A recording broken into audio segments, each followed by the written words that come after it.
Rambling can either mean to go for a nice little walk, or it can mean to talk absolute rubbish. This podcast is both. Join me as I walk around the towns and cities and highways and byways and canals and rivers and hills and fields and forests of the northwest of England and further afield, all the while giving you rambling talk. Yes, y'all, everyone. So, here we are once again for another little ramble. It's Thursday the 1st of April 2021 and it's 11:37 a.m. to be precise, and I am in Derbyshire today in the village of Hayfield, and obviously we're off for another little ramble, and I'm really looking forward to this one because we're going to be walking the route of the Kinder Scout mass trespass of 1932. A very, very important act of civil disobedience which caused, or was a catalyst, major catalyst in the opening up of the uplands and the hills and the moorlands of the whole of the United Kingdom, really. And it set about a chain of events that led to the creation of the national park system and people being able to enjoy the countryside much more freely. So I'm currently just at the bus station, and we're going to take a little walk into the village and then up Kinder Scout. Now, where I'm stood currently is the bus station, as they call it, but it's one stop really, and it's a major car park, but it's actually the former site of the Hayfield railway station that actually opened in 1868, and it's mainly for the villagers and the workers of the mills in the area and the people who lived along the Set Valley. The River Set runs through that, and it was actually opened in 1868, and it was how the majority of people from Manchester actually got into Derbyshire in the Peak District, was this railway line. It was open for 102 years, so it was open from 1868 to 1970, and it was closed in 1970.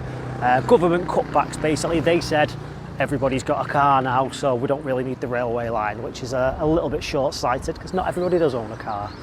But it was an incredibly popular destination for working people to come and have a day out. And you know, in the summers of the 1920s and 30s, you would often get up to 10,000 visitors over the weekend, which is masses and masses of people coming in by the train. And it is also how the protesters, shall we call them, it's how the majority of the protesters to the Kinder Scout mass trespass of 1932 arrived. The majority of them arrived by train, apart from the main protagonists who did not arrive by train. But I will explain a little bit more to you about them as we crack on. So let's leave the bus station / car park and let's head into Hayfield village. Okay, so as we just start to ascend up Kinder Road, we're looking for Bowden Bridge car park, which is where the protesters assembled. Where is it? I've done it again, haven't I? I forgot to bring any little bags for foraging because all the lovely wild garlic is out again. Now it's April 1st and it's starting to get a little bit nice and sunny here. So everything's starting to grow a little bit more. But alas, I was unprepared. Not like that's never happened before. I am generally unprepared. I'm walking up a mountain without a map. That's pretty unprepared. But I do have my phone and something to charge it on, so we've always got GPS. So let's get lost anyway. So we are at the very first stop on the historical mass trespass walk, Bowden Bridge car park. This is where the main organiser of the mass trespass, Benny Rothman, spoke to his 400 or so compatriots and advised them what was going to happen for the day. So I suppose I'd best give you a little bit of kind of backstory and tell you why they were doing what they were doing. In the 1920s and 30s in Britain, walking for pleasure had become a lot more popular than it had been in the previous century.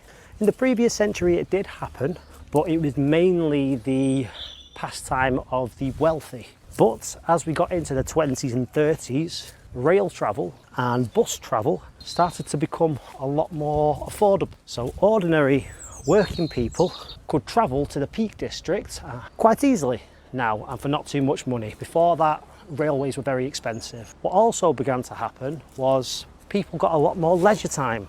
The working people who worked in the mills and the factories of Manchester and Sheffield and the surrounding areas of the Peak District, a lot of them went from a 6-day week to a 5-day week, and a great many of them actually started to become unemployed. There was a shortage of jobs around that time. So what happened was the working people had a lot more free time. They had leisure time for the first time ever, really, people of their social class had. So they took advantage of being close by to a beautiful nature wild area like the Peak District, like we see here beginning in Hayfield. And there was a lot of associations like the Ramblers Association, where people would meet up in groups. It became very much a social thing where people could exercise and have a sense of community together. So the Ramblers, a lot of whom were members of the Ramblers Association, quite a few of them had ties to left-wing politics. They were members of the Communist Party, quite a fair few of them. And one very important man we're going to talk about a lot today was Benny Rothman. Now, Benny Rothman was a keen walker. He was the son of Jewish immigrants to Cheetham Hill in Manchester, and he was politicised quite early in his life when his Aunt Etty gave him a copy of the book The Ragged Trousered easy for me to say, The Ragged Trousered Philanthropists, which is a book which I have read about 3/4 of myself, and it's a story about the turn of the century. What happens in this book is it centres on a bunch of house painters, a lot of whom are really struggling for work, and basically it's a book about socialism. There's one character in that, Frank Owen, and he is the person who wants to bring about change, whereas everybody else kind of just accepts that they're going to live and die a life of poverty, when he wants to bring about change, and he's explaining socialism to him. I think he tops himself in the end. I didn't get to the end of the book, but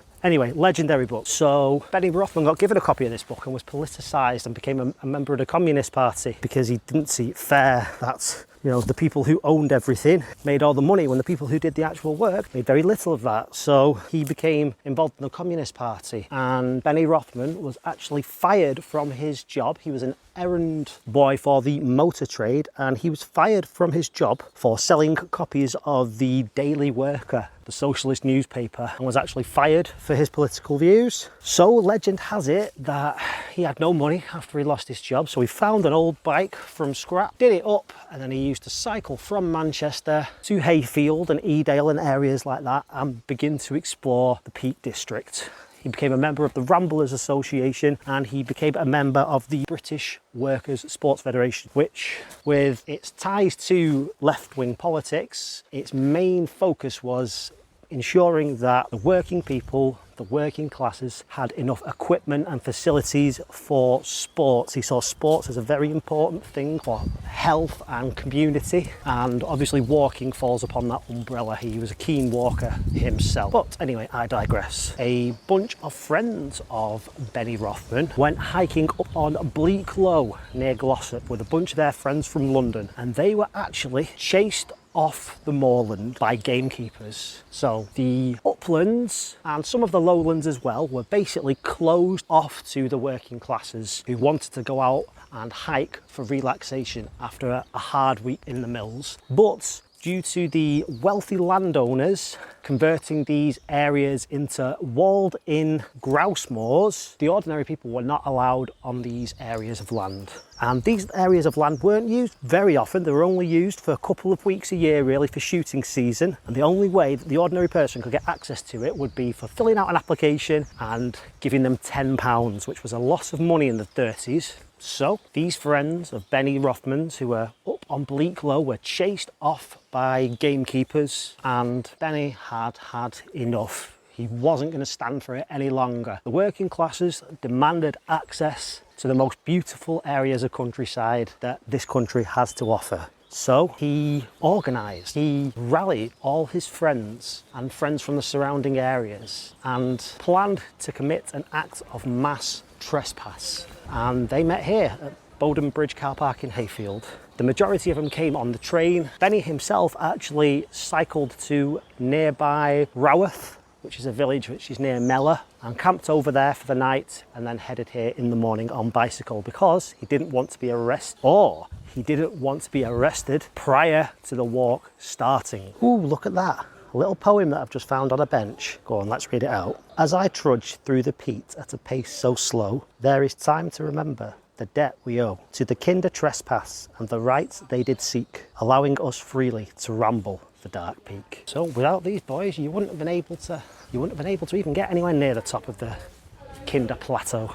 So as we continue to walk up Kinder Road in the paths of the trespassers, we're just coming alongside the former site of the, well, I suppose you could call it Kinder Village, but it was more, well, it was 700 workers were housed here. Basically, as we continue up Kinder Road, we will be going to Kinder Reservoir, which was constructed, built between 1910 and 1912 is when the reservoir actually opened, and 700 workers were housed here, and there was actually even a railway which accessed it. So there were 700 homes here just by the River Set, just slightly above Hayfield, and there was even a separate railway line that came through just to access it. And it's a lovely, beautiful sort of green, sort of hillside valley area. It's really, really nice and tranquil. You've got the sort of the trees, the silver birch on one side. We've got a lovely rolling green meadow, which is at the moment dotted with daffodils.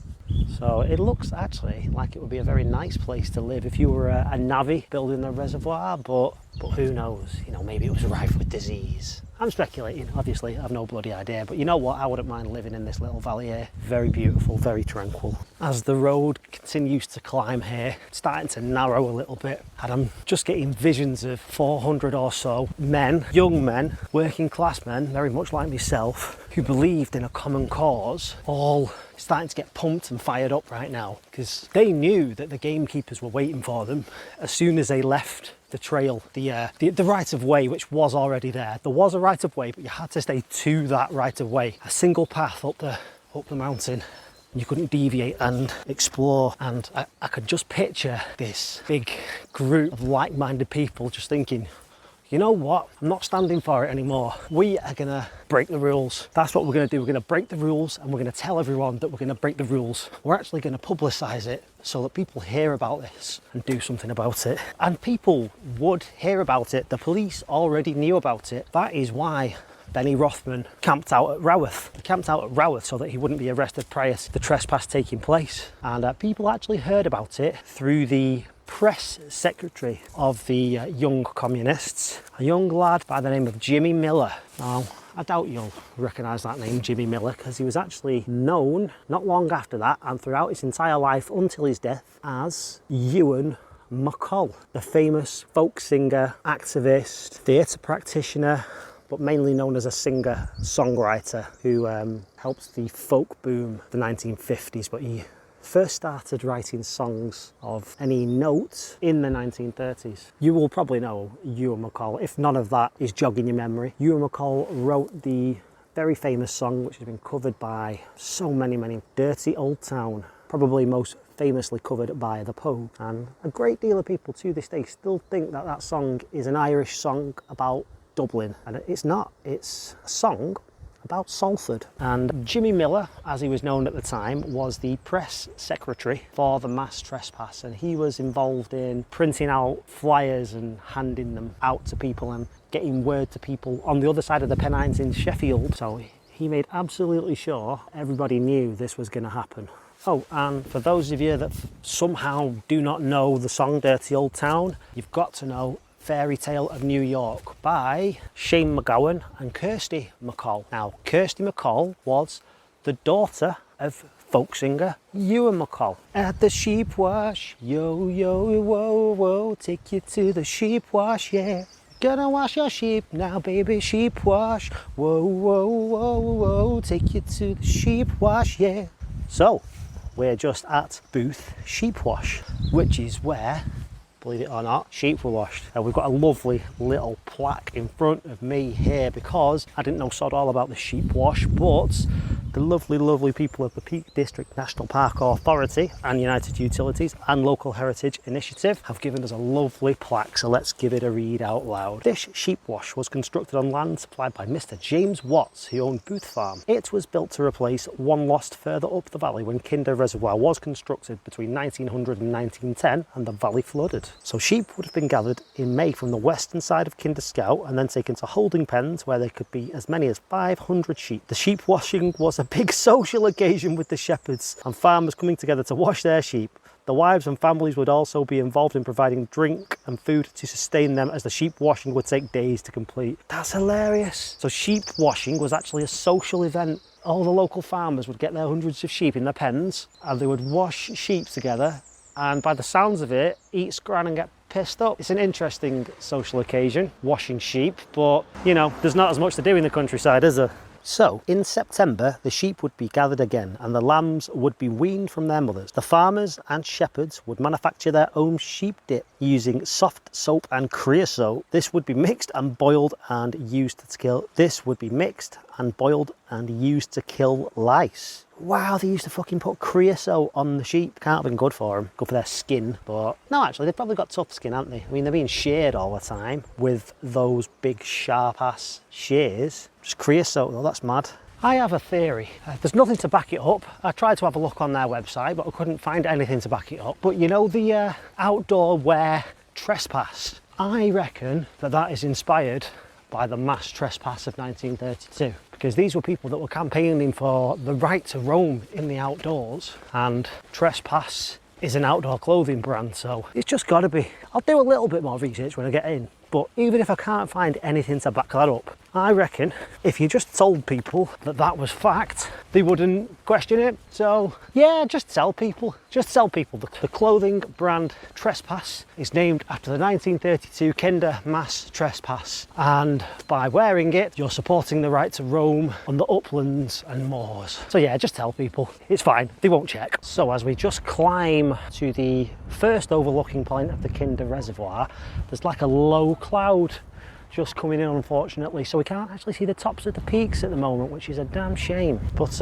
it very much would have been like that when the trespassers were here, because it was very much a time of massive industry, the 1930s, in Hayfield and Derbyshire, and definitely in my hometown of Stockport. There was a massive amount of mills sort of springing up in the late 1800s, early 1900s, and that saw the population of Stockport massively swell. So it was around 2,000 inhabitants in the year 1700, and by 1901, so 200 years later, it had swelled to 79,000 actually, due to all the cotton mills that were springing up in the area. And what that actually meant was a heck of a lot of congestion of people, working class people with not much access to clean water. There was a big outbreak of disease and cholera and a hell of a lot of poverty. There was actually riot, and Stockport Council were determined to act on it, and so it was decided that a reservoir was going to be built, and Kinder was chosen to supply water to the people of Stockport. They was originally going to start it in 1903, but there was a lot of legal difficulties and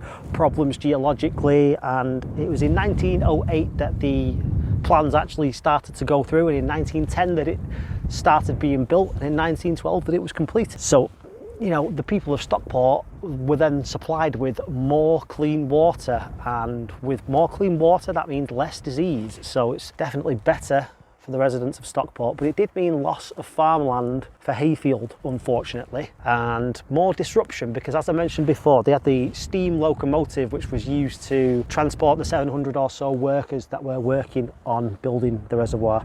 And I'm going to hit you with some facts and figures, because who doesn't want facts and figures? So Kinder Reservoir holds approximately 2,289,000,000 litres of water, which is equal to 916 Olympic swimming pools, and it's 281.99 metres above sea level. It has a surface area of 44.06 acres, and it's 70 metres from the top of the dam to the bottom. And United Utilities actually have to release over 1.14 million litres of water a day from the reservoir to ensure that the River Set keeps on flowing and it protects the local wildlife. As the wind begins to kick up a bit and we start to hear the grouse clucking on the moor side, we are now in William Clough. And William Clough, it's the right of way through here was actually opened in 1898, 35 years prior to the mass trespass taking place. And as the 400 or so protesters made their way up, there's steep hills on either side. You're basically in the middle of a valley, a clough. But so long as they stayed on this path, they were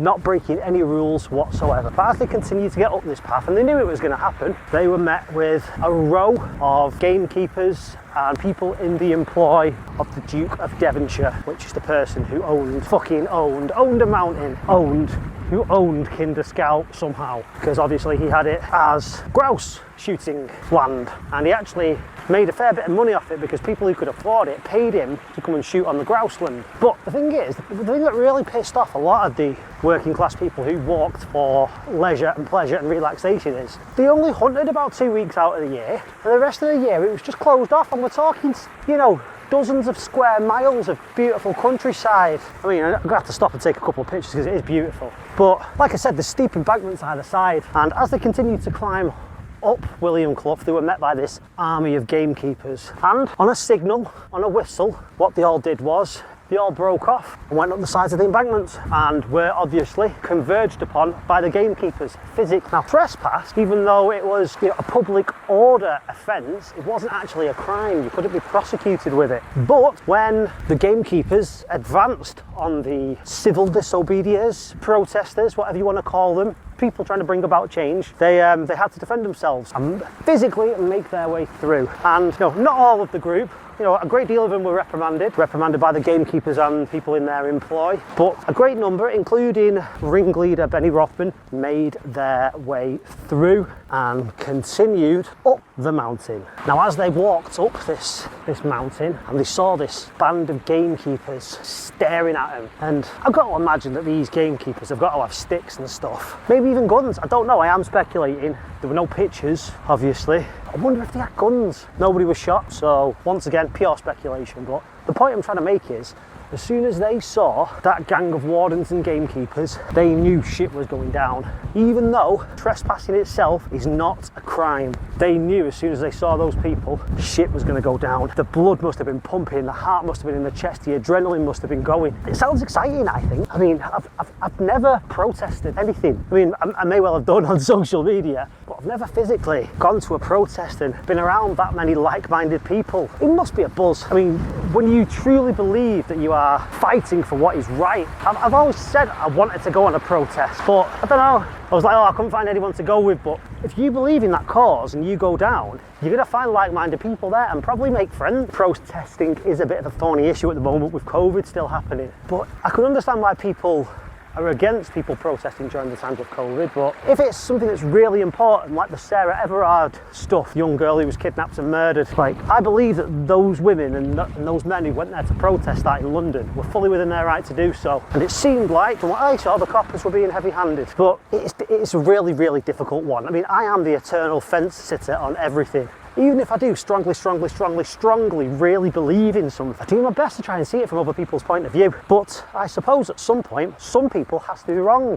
One person has to be wrong and action has to be taken. Because if action is not taken, things don't change. And these lads who were involved in the mass trespass in 1932, I think they knew that, and they really truly believed that the working classes would continue to be stepped on if somebody didn't do something. So they did. There's a waterfall here that I'm sure you can hear, and the water looks really clean, man. Like, it's running pretty quickly. I might try drinking some. So go on, let's reach in, see what it tastes like. Looks clean. You know what? Tastes good. Hey, if it's good enough for the reservoir, it's good enough for me. Straight out my hands. Let's get a bit more. Even though I've got bottled tap water at home, technically it's the same water, I suppose, but this one is straight from the mountain. Delicioso. Bloody weather can't make its mind up, can it? Find it different when you get up there. Oh, I suppose it's going to be windy up there, isn't it? Yeah. Ski's on in a bit. Is the snow up there? Yeah. Not yet. Not yet. Oh, is it due for snow later today? Yeah. No, I'm just joking. All right, yeah, be worried then. Snow here last weekend. I believe so. Yeah, They no. were. Yeah. No, you're fine. It's pretty chilly. Chilly. I'll be fine with Light chilly. breeze. You might even turn left when you get to the top. Right, right. Well, as long as they keep moving, it's not so bad, is it? See, you know, that water tasted fine. Actually tasted really nice. You know, it's mineral water, isn't it? But something I always remember my granddad saying to me. It was my granddad who got me into walking, really. I used to go walking with him when I was a kid. I remember him saying, it's all well and good drinking from the stream until you walk a mile upstream and find a dead sheep. And I hope to God I don't. Fuck knows what I could catch. But if I do, it'll make for a good photograph. So, peaks and valleys, you know, swings and roundabouts, as they say. As you start to get higher up here and you see like the real contrasts of colours that are on the moor side, even though there's not much growing on it other than heather, which isn't even in bloom at the moment because obviously it's April 1st. It's a little bit cold, but the sun's out. But variety of colours from sort of dark brown, dark green, sort of light grassy, hay-like almost colours, and the deep greens of the reeds. And the way that the stream just trickles and tumbles down Clough, down into the reservoir, it's beautiful, man. Like, you can see why they thought it worth fighting for. I mean, I might have heard one grouse whilst I was up here as well, and it should be much more than just grouse moors, and it is, obviously. You know, there are some areas that you're still not allowed, you know, quite a lot of, I say quite a lot, you see some people who, you know, own farms and stuff around here, when stuff even is public access land, they put up their own gates and fences and call it private, even when it is access land, and you know it's access land. I mean, it's up to you whether you continue to defy them. If I was going that way and I knew I was going that way, I probably would still defy them. But I do sometimes get it from the point of views of the farmers and such, because, so, was it yesterday or the day before? But basically it was the lockdown restrictions were eased. The COVID lockdown restrictions in the UK were eased and people were allowed to meet in park in groups of up to 6. But you know, covered in the papers and by the news, you just saw the lack of respect that people have for, you know, green spaces. Even if it is just a park, it's a park in your hometown, and people just don't have respect for it. A lot of people just leave their shit just everywhere and just leave, you know, cans and food wrappers and everything just strewn all over the place. And you can understand why you don't want people to mess up this beautiful countryside. I do understand that. So there we go again, me, Mr. Eternal Fence Sitter. But I still think I'm leaning on the side of public access for all. I mean, we do have the Crow Act, the Countryside and Rights of Way Act, which came about in 2000. You know, a lot of people know it as the right to roam. So that is only really in the year 2000 that a lot of these uplands and moorlands were open to ordinary stiffs. But it was all the catalyst, it was all a chain of events that were brought forward by the events of April 24th, 1932. Those men from Manchester and from Sheffield. Okay, so we're now out of William Clough. We're on one of the first plateaus, if you like, with Ashop Head just ahead of us. And you can see the reservoir down in the distance and obviously moorland all around you. And I bet this is where the trespassers must have been jubilating. They're out of the Clough, they're a good distance away from the gamekeepers, and this is where their spirits must really begin to lift. They've actually done it. They actually started to ascend up to the summit of Kinder, where they had planned to meet up with a group from Sheffield who actually made it up from the other side, but they weren't there just yet. But round about here at the foot of Ashop Head at the top of William Clough, this is where Benny Rothman and his compatriots, they must have just felt a weight lift, and they must have just felt a rush of elation and joy as they managed to get through the wall of the people that were opposing them, what they were fighting for. You know what? I think it's a bloody crime that there is not a pub in Hayfield or Edale called the Mass Trespass Arms. There should be a Mass Trespass Arms in Hayfield or Edale, and it would be a tourist destination. Come on, there's got to be some craft breweries in the area that have got to do a trespass ale. I shall look that up. I've said this about a lot of things. Oh, I shall look that up when I get back and forget, but this one's about beer. I won't forget. You can actually get beer commissioned if you go to a craft brewery and they'll make it for you. So maybe if I come into some money, it's going to be 90 years next year. Yeah, next year will be 90 years since the Mass Trespass. And maybe then we could bring out a nice Mass Trespass. Ooh, original bitter. something that they would have actually drank back in the 30s. And I bet as they were starting to climb up Ashop Head towards the top with their spirits rising, I bet they wanted to celebrate with a pint of bitter. But most of them were that skint they could probably not even afford a pint, because a great deal of them couldn't even afford the train to Hayfield. So you can see why, what little pleasure they had in life from the great outdoors, they wanted bloody access to it. Wow. So, and 1,670 feet or meters, let me just check that. 1,670 feet above sea level. And the thing put in by the Peak of Northern Footpath Society, there's a sign that says Snake Inn. There's never a pub up here. I mean, it's not going to be open right now, but oh, that would be amazing. I love a remote pub. So as we get further onto Ashop Head, the terrain changes significantly. You can no longer see the valley that was behind you. Well, still is behind you. But there's very little vegetation up here. It's very much a massive, I mean, I'm sure you can hear the underfoot squelch. The top of Kinder is basically all peat bogs and reeds. And obviously there's footpaths here now, which, side note, that's a fucking graft. Imagine working for the Peak and Northern Footway Society and actually having to come up these windswept hills and moors in a 4x4 and lay down stone for the paths. Not an enviable job. Think about it, it's just walking up here. They've got bloody lay stone that weighs, you know, 50 kilos. That's a graft. But anyway, in 1932, these footpaths wouldn't have even been here. It would have just been open moorland.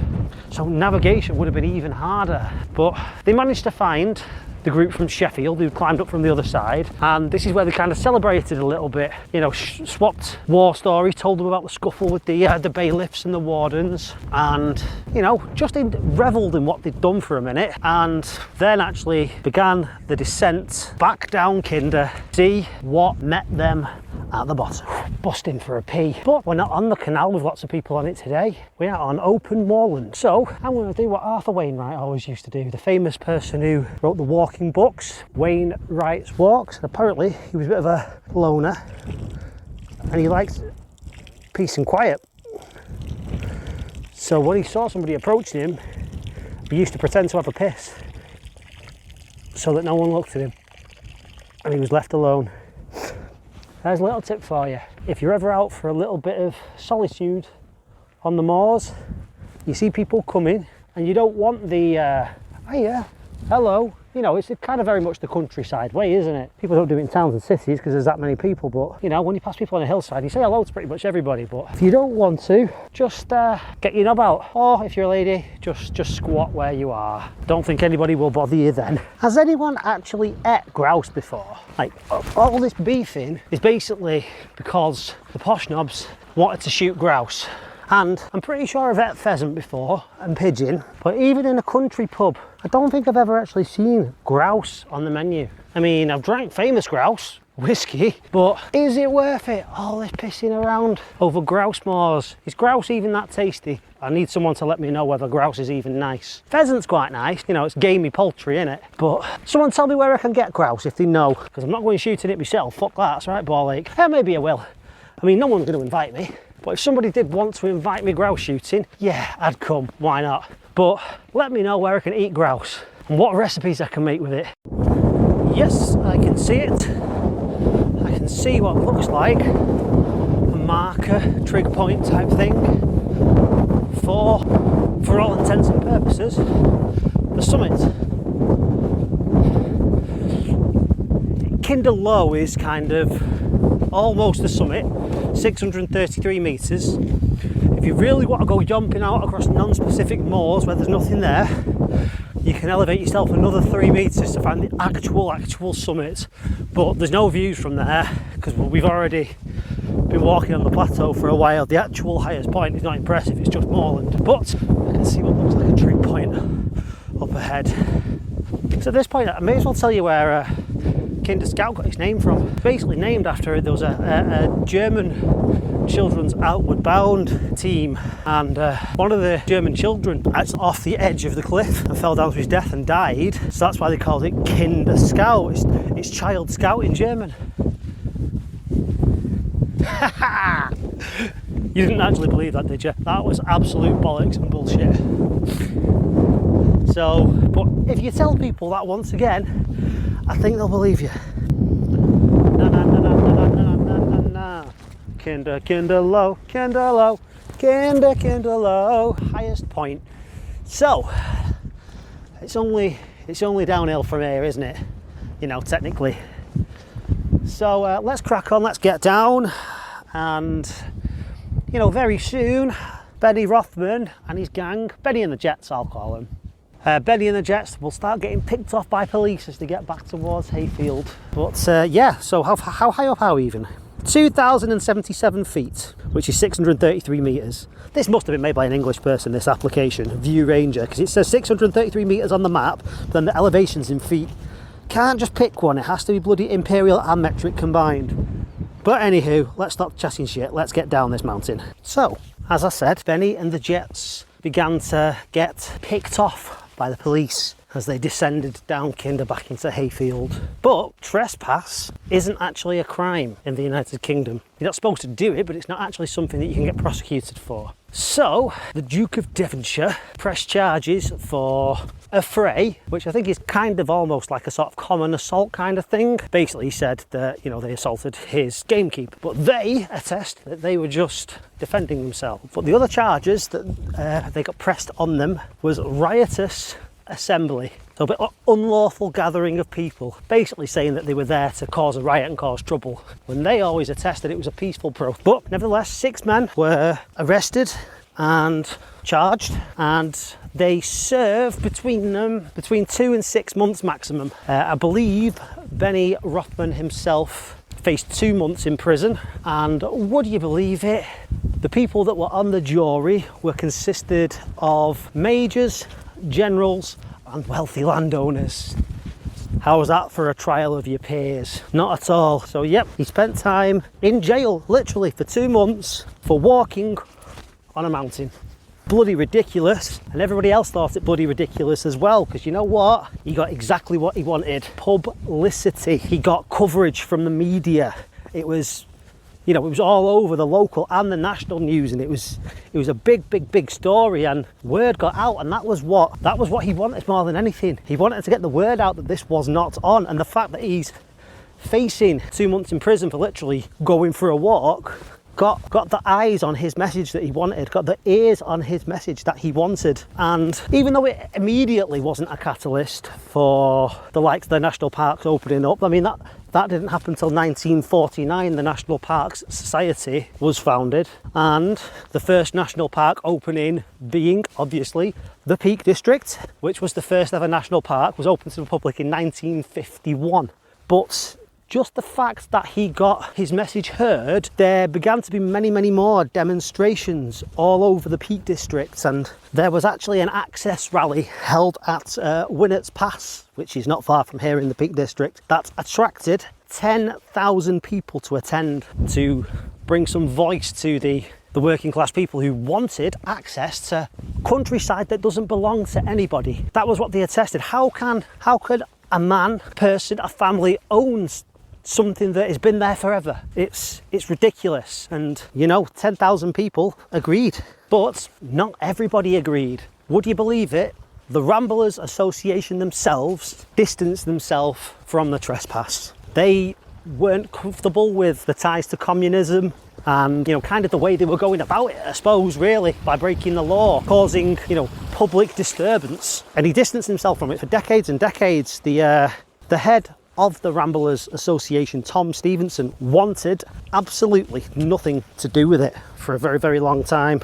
Many years later, in the 1980s, Tom Stevenson actually admitted to his friend and fellow keen rambler and broadcaster and folk musician, I want to say Mike Pickering. Yeah, I swear that's his name, Mike Pickering. He was in them one of the Spinners. Oh man, I can't believe he didn't make a note of that. But he admitted to his very good friend, folk musician Mikey Boy, that without that catalyst there would not have been the exposure that there was, and therefore there wouldn't have been the further protests and rallies, and therefore there would have been no national park, at least not for a very long time later. No national parks, no Pennine Way, the first ever British long distance walking trail, which was opened in 1965, which begins at Edale in the Peak District and ends at Kirk-Yentham on the Scottish borders, and eventually to the Crow Act of 2000. That's the Countryside and Rights of Way Act, which basically opened up almost all of the countryside to everybody, so that people like myself, who at the moment very little to do because I'm on furlough, just like Benny Rothman himself, who was unemployed back in 1932, he needed to walk for his sanity and for his mental health. And it's something I've been banging on about a great deal. But exercise and fresh air, obviously it's not as simple as that cures depression or anything like that. Obviously it's a lot more complex than that.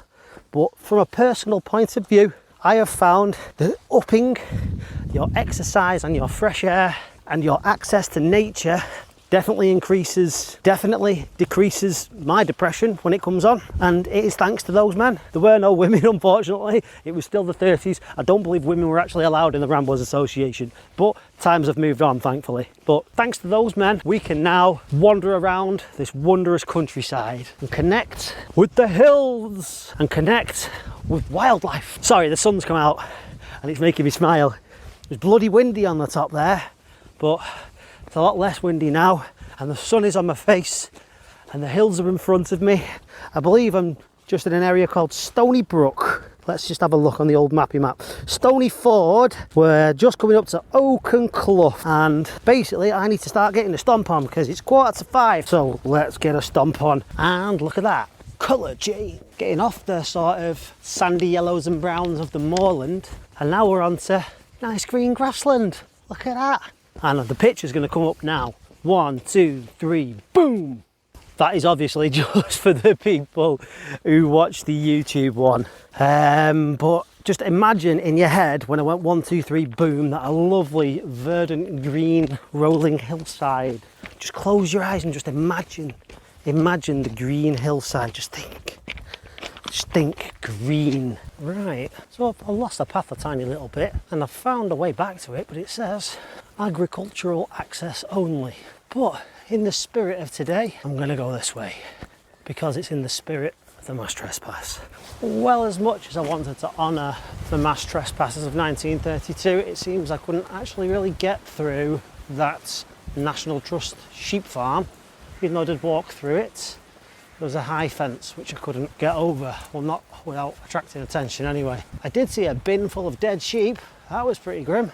I wanted to take a photo, but didn't want to push me luck. I mean, not that there's anything wrong with that. The sheep are going to die and they're not going to bloody have a funeral for everyone, are they? The livestock. But yeah, a bin full of dead sheep. Lovely, isn't it? And we are here. We are back at Bowden Bridge car park on the other side of the river this time, where Benny Rothman and 400 or so young men from Manchester, a few from Sheffield, were setting out on their walk. At this point, Benny and all his compatriots, the 6 men that got arrested, will have been arrested by now. I mean, I don't know that for a fact, but we're basically back in the village of Hayfield now. So I'm going to say, for the sake of it, they've all been arrested by now. We've been on a road for a half a mile, so it would have been very easy for the cops to get them, and it would have been them getting locked up. But if it wasn't for them getting locked up, we wouldn't be able to enjoy the countryside that we can today. So just think about that. If it wasn't for these men 90 years ago getting arrested on purpose, basically, we wouldn't have been able to enjoy the countryside. And if I hadn't been able to enjoy the countryside this past 12 months, I would have gone bonkers, barmy. It has kept me sane. So I just want to say thank you to Benny Rothman and 400 other men who converged on Kinder Scout. So basically, that is me done for today. I hope you've enjoyed this little ramble that I've been on. I really have. I've really enjoyed it. It's brought back a lot of memories of when I used to go walking with my granddad. He was the person that got me into walking.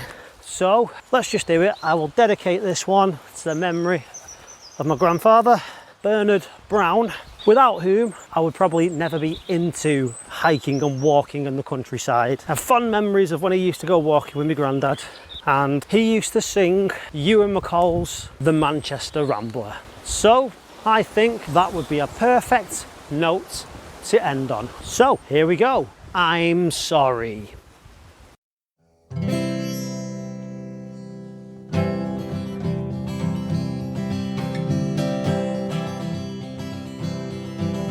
I've been over Snowdon, I've slept upon Crowdon, I've camped by the Wainstones as well. I've sunbathed on Kinder, been burnt to a cinder, and many more things I could tell. My rucksack has off been my pillow, the heather has off been my bed. Sooner than part from the mountains, I think I would rather be dead. I'm a rambler from Manchester way, I get all my pleasure the hard moorland way. I may be a wage slave on Monday, but I am a free man on Sunday.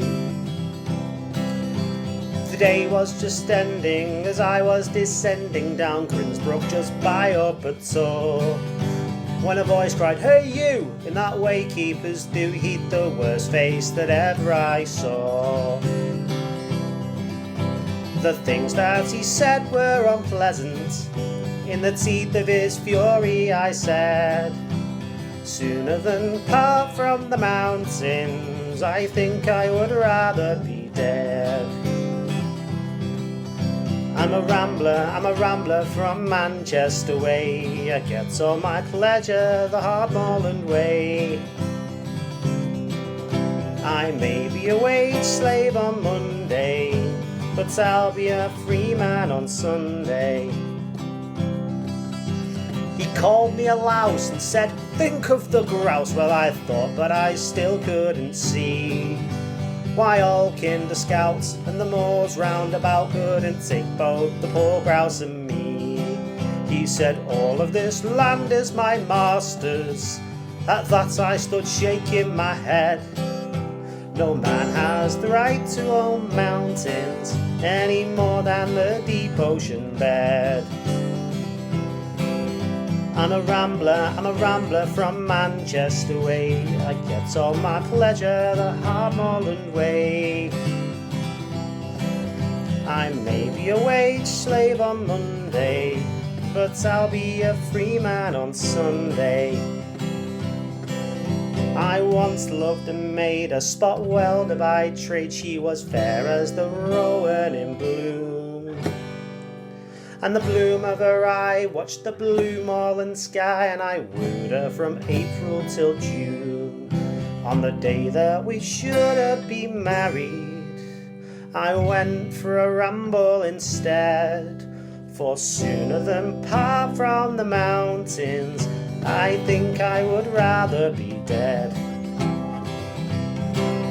I'm a rambler from Manchester way, I get all my pleasure the hard moorland way. I may be a wage slave on Monday, but I'll be a free man on Sunday. So I'll walk where I will, over mountain and hill, and I'll lie where the bracken is deep. I belong to the mountains, the clear running fountains, where the great rocks lie ragged and steep. I've seen the white hare in the gully, the curlew fly high overhead, and sooner than part from the mountains, I think I would rather be dead. I'm a rambler from Manchester way, I get all my pleasure the hard moorland way. I may be a wage slave on Monday, but I am a free man on Sunday. I may be a wage slave on Monday, but I am a free man on Sunday.